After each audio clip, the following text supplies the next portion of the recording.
Hello ladies and gentlemen, and welcome to Game 2 of Round 1 of Luke vs. Eonwe for the August 1v1 tournament. I am Phoenix and I will be casting this game. We have Isengard in the top left, and that is Eonwe playing as Isengard. And on the bottom right we have Luke as Dwarves, once again playing as Dwarves. And this is of course the map Forge of Eisen 2, pretty much the most popular 1v1 map, hands down. These players are well acquainted with this map. And we have the classic mine right beside the Hall of Warriors kind of strategy for Dwarves, which is what you always expect. We actually have a clan steading start for Isengard, who by the way went for Krebine. I don't think they haven't scouted yet. Normally I would say if you start with Krebine, always scout, otherwise just don't use Krebine, pick something like Warchant maybe. Okay, and yeah, Luke of course Rallying Call, which is your only real valid first choice as Dwarves. It's Isengard that have more options really. Of course Isengard could have chosen to go for, there are a couple different starts you can do. But really it's Burks versus Wildman. And here we see Eonwe went for Wildman. It looks like Luke is getting Phalanxes as his first unit, which are not going to perform as well as Guardians in any fight. They can be pretty useful for creeping. And it looks like a forward mine being established over here somewhere. In this little corner. Maybe not.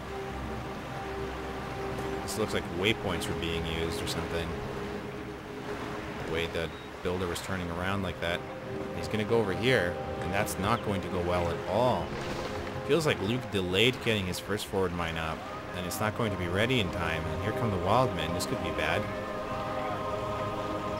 Can he even finish it so he can get his first unit out? Yeah, it looks like it. They do build pretty fast. It already took heavy damage. And now we have two units who are going to come out right now, fight things out here. This builder is just waiting for things to be safe. Probably will build another forward mine in a second.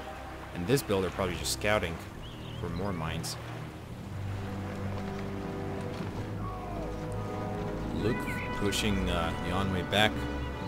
I've seen a couple of situations now with Dwarves doing pretty well in the 2.2 version 5, despite the fact that random factions are revealed now, and you know exactly what you're up against. And look at that, the builder going to the very back corner. However, he is being chased down. Yeah, that definitely looks like waypoints, the way it's turning like that. I think we're looking at waypoints there. Always a good idea to use waypoints when you can.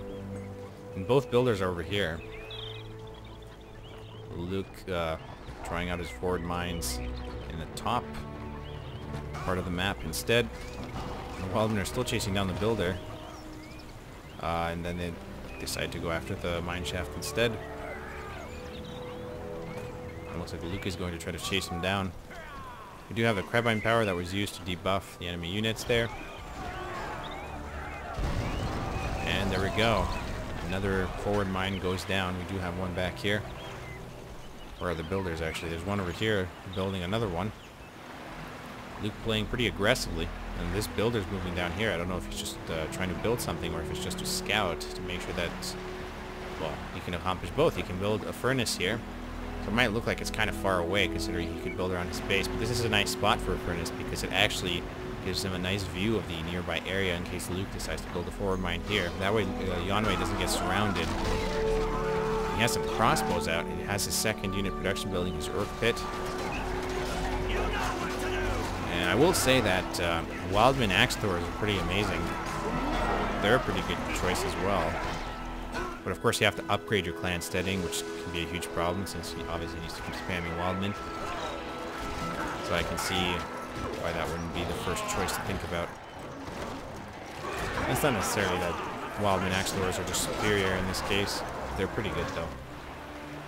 They also do decent damage to buildings, which is nice.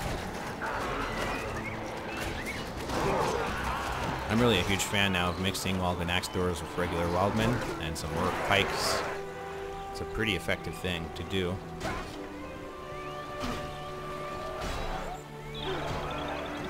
And Eonwe is going to take out this mine shaft. Again, Dwarven units are pretty slow and pretty bad at going around buildings to attack things. And he's not going to be able to stop them. There we go. But Eonwe doing pretty well for defending his base. Really took out all of Luke's forward mines nearby. Did I just see Gollum? Yes, we have Gollum on the map. It looks like Luke is going to lose this one as well. Actually just gave it up. And Luke no longer has a presence anywhere. Anywhere in the top part of the map. Things looking very different this game than the last one. Luke just failed to position himself well at the beginning. Eonwe is totally taking advantage of that. Really good response from Eonwe. Look at that, we have torches. This will help him kill them. Take out the mineshaft way faster. Of course, kind of expensive. But worth it because it's the most important mineshaft, the one that's right beside all the warriors. And we have a battle wagon on the field, which is a good choice when your opponent's spamming lots of wildmen. We do have one pike here. Eonwe is reacting, well, not reacting, he's being proactive because he hadn't seen the battle wagons yet at that point. Always have some pikes, always expect your opponent to get cavalry if you're relying on swordsmen. And this guy's just getting free shots off because for some reason Luke's just kind of, okay, there we go. They had enough. They don't like being smacked around by one banner carrier. And Eonwe has a pretty sizable force right outside Luke's base. Things not looking good for Luke. And Eonwe can take this opportunity to expand, to build more units. Let's take a look at the PowerPoint situation. Luke only has 300 command points. Ouch. Ouch. He's got 5 power points on the side, 6 pretty much now in his rallying call. Eonwe has 550. He's not actually that much better. But, well, it's still early in the game. But still, Luke only has 300, which is pretty much what he had close to the start after he built his first 2 mine shafts or so. Eonwe has 2 5-point powers and another point to spare. They're actually pretty even on the powers, or on the power point count, I guess. Luke just hasn't picked a second power because he might be saving it for 10 points. And Eonwe trying to move forward into this base, but this battle wagon is really trying to find an opportunity here. Not really daring to get too close in case the pikes get him, and throws an oil barrel. Takes out a few of these units. Oh, really close there. Getting very close to the pikes, and he's getting really close again. Oh, he's getting really close. He's gonna actually go down. He did go down. He ran right into that pike at the end. Ouch.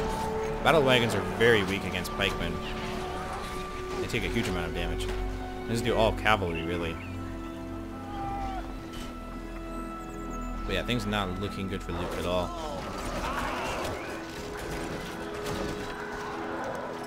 And we have crossbowmen retreating. Trying to do hit and run attacks. Overall, Luke just struggling very hard in this game. The other game he was doing quite well. Things did turn around this time.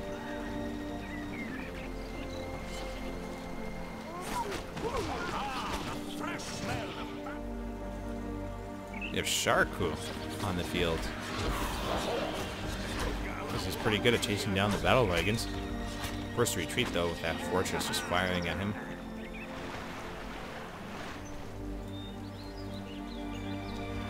Eonwe still spamming lots of troops. And Luke really needs to recover from this. I don't think any of the inns are actually taken this time. Although, Luke is trying to go for this one, by the looks of it. Sharku chasing down the battle wagon. Getting a bit close to the fortress. Retreats again. And Eonwe, oh, that was really close. Nearly saw a massive accident there for the battle wagon. It was just running circles at this point. rebuild is purchased and used to try to save the Forge Works. And oh, not again. Here we go. Battle Wagon goes down, runs into the pikes. And it's looking less and less likely that Luke is going to recover from this.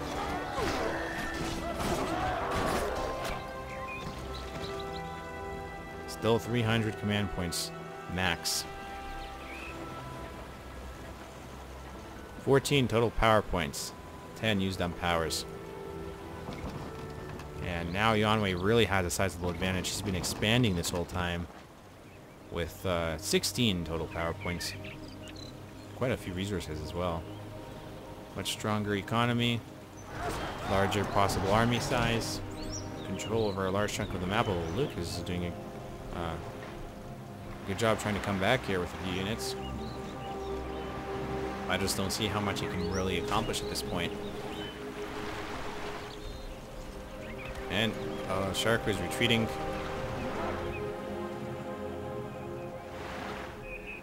This whole area, there's basically I see one mine shaft. There's not a lot going on.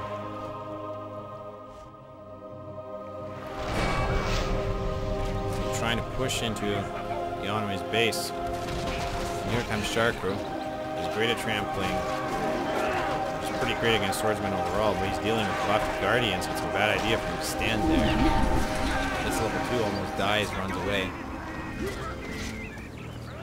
And oh, we have more wildmen on their way. Oh, Berserker, nice. Yes, good choice. They have splash damage and they do a lot of single damage. Great against heroes and great against clumsy units. Look at that. Look at that. See? Very effective. Always a good idea to get some berserkers. Unless your opponent's spamming archers in giant numbers. In which case, it's not so useful. But yeah, these will definitely help. I hope he gets Deathbringers at some point, if the game lasts long enough. Deathbringers are really fun to see. Everybody should use Deathbringers. They're amazing. I remember once I was playing a 2v2, I forgot my Deathbringers beside the enemy fortress while I was retreating my army. The Deathbringers took out the fortress when I wasn't paying attention. It was hilarious. I didn't even think they could do that. What I thought would have been a stupid move for getting my expensive mini hero horde units behind, well, it turns out that they could do just fine on their own.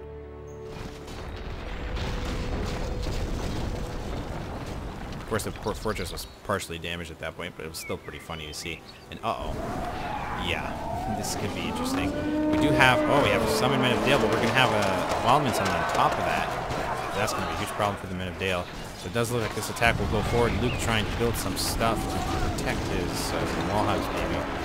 Protect his fortress, but not really working out. And here we go. We have an attack, including berserkers and buffed units. And this is a disaster. Luke is basically going to lose his fortress here. I don't think he can do anything. I don't even know if he has rebuild charge.